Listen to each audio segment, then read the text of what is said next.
जिससे हमारी कौम उस नए नबी की तरफ मुतवज्जे हो जाए। हमें अब उसकी चालाकी और असली मकसद का अंदाजा हो चुका है। अब देर करने का कोई फायदा नहीं। हमें फौरन बादशाह के पास जाकर उसकी शिकायत करनी चाहिए ताकि इसका कोई ठोस इलाज किया जा सके।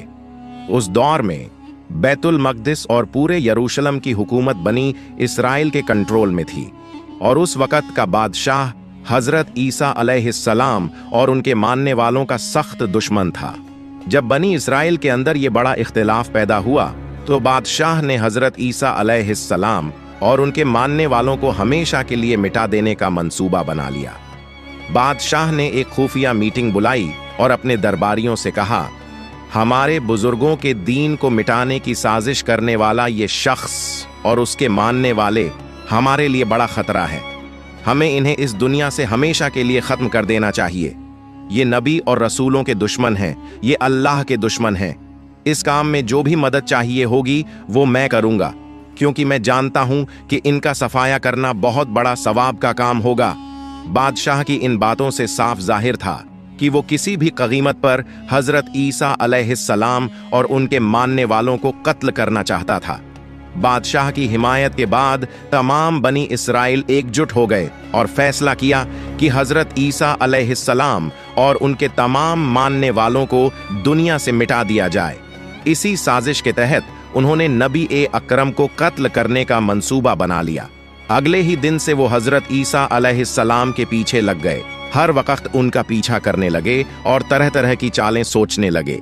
मगर हजरत ईसा अलैहिस्सलाम के सच्चे मानने वाले इस खतरे को महसूस कर चुके थे, इसलिए उन्होंने अपने नबी की हिफाजत के लिए खुद को पहरे पर लगा दिया। जब बनी इज़राइल ने देखा कि नबी के जानिसार हर वक्त उनके साथ रहते हैं तो उन्होंने एक नई चाल चली। उन्होंने सोचा, चूंकि नबी के साथी बिना हथियार के होते हैं, इसलिए पहले उन पर हमला करके उन्हें कत्ल कर दिया जाए, फिर हजरत ईसा अलैहिस्सलाम को भी शहीद कर दिया जाएगा। एक दिन हजरत ईसा अलैहिस्सलाम अपने साथियों के हमराह एक जगह ऐनुल मल्लू मकान में, जो कि एक महफूज जगह थी, कयाम फजीर हुए। वो मकाम पुरसुकून था, मगर बाहर खतरा बहुत बढ़ चुका था।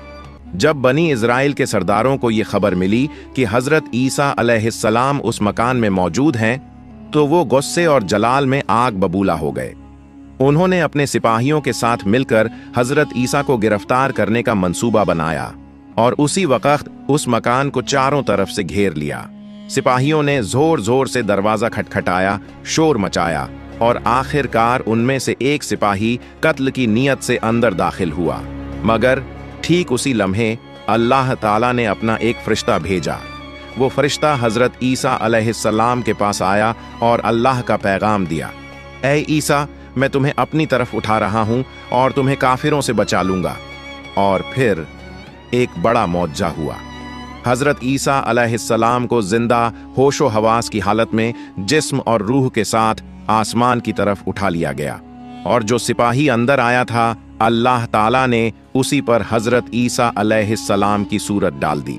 जब वो बाहर निकला तो बनी इज़राइल के सिपाहियों और सरदारों ने उसे देखा और समझ बैठे कि यही हजरत ईसा हैं। उन्होंने उसी शख्स को गिरफ्तार कर लिया और बुरी तरह मारना शुरू कर दिया। वो कुछ समझ ही नहीं पाया कि आखिर उसके साथ हो क्या रहा है। इसी दौरान यहूदियों का सरदार चीखते हुए कहने लगा, भाइयों, ये तुम क्या कर रहे हो? मुझे क्यों मार रहे हो? मैं तुम्हारा सरदार हूं। मैं खुद ईसा को ढूंढता फिरा, मगर वो कहीं नहीं मिले। तो क्या अब तुम मुझे ही मार डालोगे? यहूदियों ने उसकी बात सुनकर जोर जोर से हंसना शुरू कर दिया और कहने लगे, अगर तू हमारा सरदार है तो बता, ईसा कहाँ गया? अपनी जान बचाने के लिए अब कितने बहाने बनाएगा? तेरी चिकनी चुपड़ी बातों में हम आने वाले नहीं। आज हम तुझे कत्ल करके ही दम लेंगे। उसे इस बात का बिल्कुल इल्म नहीं था कि उसका चेहरा बदल चुका है और वो हूबहू हजरत ईसा अलैहिस्सलाम जैसा दिखने लगा है। घबराहट में वो फिर चिल्लाने लगा, भाइयों, तुम लोग गलती कर रहे हो। मैं तुम्हारा ही सरदार हूं। जिसे कत्ल करने के लिए हम यहाँ आए थे वो तो यहाँ है ही नहीं। मुझे लगता है वो कोई जादूगर है। मगर कौन सुनने वाला था? यहूदियों ने अपने ही सरदार को पीट पीट कर बेहोशी की कगार तक पहुंचा दिया।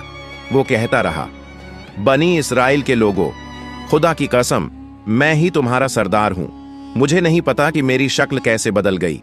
अगर तुम्हें मैं हजरत ईसा जैसा नजर आ रहा हूं तो यकीनन ये अल्लाह रब्बुल आलमीन की कुदरत है।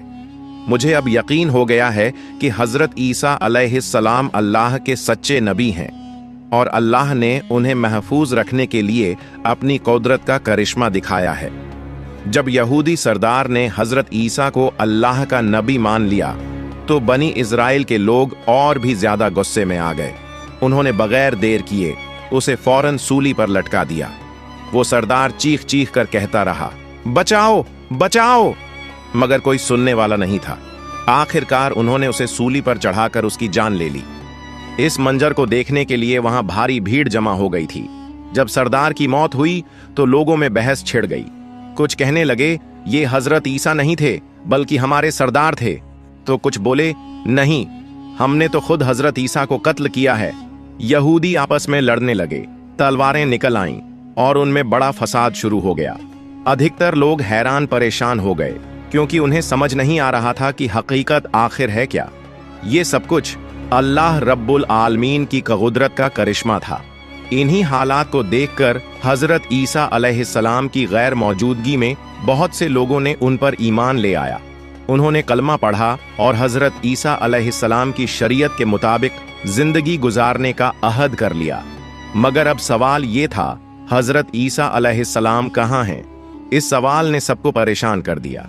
लोग उन्हें ढूंढते हुए इधर उधर भटकने लगे। कुछ लोग उनके खुलफा के पास पहुंचे और असलियत जानना चाहा। खुलफा ने बताया, अल्लाह रब्बुल आलमीन ने अपने नबी को इज्जत के साथ चौथे आसमान पर उठा लिया है। हदीस शरीफ में बयान किया गया है कि क़यामत से पहले एक ताकतवर काफिर आएगा जिसका नाम दज्जाल होगा। जब दज्जाल का फितना अपने आखिरी मकाम पर पहुंचेगा तब अल्लाह रब्बुल आलमीन हजरत ईसा अलैहिस्सलाम को दोबारा इस दुनिया में भेजेंगे, मगर इस बार वो हजरत मोहम्मद सल्लल्लाहु अलैहि वसल्लम के उम्मती बनकर आएंगे। हजरत ईसा अलैहिस्सलाम के आने के बाद वो दज्जाल को कत्ल करेंगे और मुसलमानों के साथ मिलकर एक इस्लामी निजाम कायम करेंगे। इस बार दुनिया में अदल और इंसाफ का दौर आएगा। हदीस शरीफ में ये भी बताया गया है कि हजरत ईसा अलैहिस्सलाम इस दुनिया में दोबारा तशरीफ लाने के बाद 40 साल तक जिंदा रहेंगे। इस दौरान वो अदल, अमन और इंसाफ का निजाम कायम करेंगे। फिर जब उनका इंतकाल होगा तो उन्हें रसूलुल्लाह सल्लल्लाहु अलैहि वसल्लम के रोज़ा मुबारक के पास दफन किया जाएगा। अल्लाह रब्बुल आलमीन हम सबको हजरत ईसा अलैहिस्सलाम के इस अहम वाक़ये से इबरत हासिल करने और अपनी जिंदगी में नेक अमल करने की तौफीक अता फरमाए। आमीन।